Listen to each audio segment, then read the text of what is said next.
রাঙামাটিতে শহীদ মনির হোসেনের স্মরণে মানববন্ধন ও বিক্ষোভ সমাবেশ করেছে পার্বত্য চট্টগ্রাম ছাত্র পরিষদ পিসিসিপি।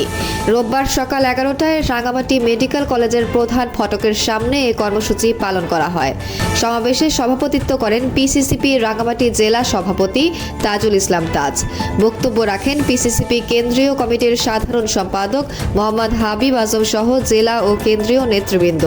সমাবেশ থেকে নেতারা জোর দাবি জানান শহীদ মনির হোসেনের নামে রাঙামাটি মেডিকেল কলেজের একটি হলের নামকরণ করতে হবে। একই সঙ্গে তার পরিবারকে পুনর্বাসন ও সরকারি চাকরির ব্যবস্থা করতে হবে। এছাড়া একই ঘটনায় গুরুতর আহত জামাল হোসেনকে যথাযথ ক্ষতিপূরণ প্রদান এবং রাঙামাটি মেডিকেল কলেজের স্থায়ী ক্যাম্পাসের কার্যক্রম দ্রুত শুরু করার দাবি জানানো হয়। দাবি বাস্তবায়ন না হলে ভবিষ্যতে আরও কঠোর আন্দোলনের হুঁশিয়ারি দেন পিসিসিপি নেতৃবৃন্দ। রাঙামাটি থেকে মহুয়া জান্নাত মনি, সময় সংবাদ। বিস্তারিত দেখুন ভিডিওতে।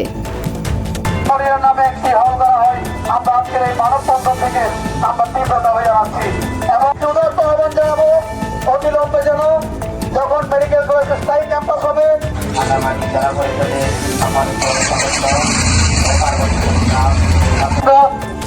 বলতে তারা কি শহীদ মনিরের ইতিহাস জানে কিনা, আজকে তারা বিভিন্ন বাংলাদেশের বিভিন্ন জেলা থেকে এসে এই রাঙামাটি ভাইরা রয়েছে তাদের অনেক শিক্ষার বিনিময়ে আজকে আমরা এই বাঙালি সংগঠন 1992 সালের পর থেকে গঠিত হয়ে একে একে আন্দোলন সংগ্রাম করে চলার পরে আমরা একত্রিত প্রত্যেককে সরকারি চাকরির আওতাধীন আনা হোক ও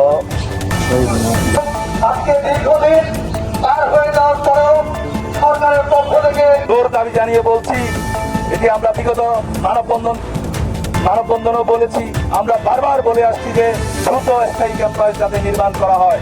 এই রাঙ্গামাটি মেডিকেল কলেজের পরেও কক্সবাজার সহ আরো 2টি জেলায় মেডিকেল কলেজ হয়েছে, তাদের স্থায়ী ক্যাম্পাস হয়ে গিয়েছে, কিন্তু রাঙ্গামাটি মেডিকেল কলেজের স্থায়ী ক্যাম্পাস হতে এত পরিবেশী কেন?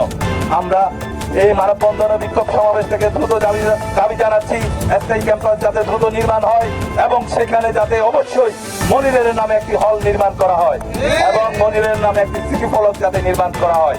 এই উপস্থিতি এবং মনিরের যে একজন ভাই রয়েছে সে ইন্টার পাস করেছে আমরা জানি, মোস্তফা নামে, তাকেও যাতে এই মেডিকেল কলেজ হোক বা যে কোনো একটা সরকারি চাকরির ব্যবস্থা করা হয় তার জোর দাবি জানাচ্ছি।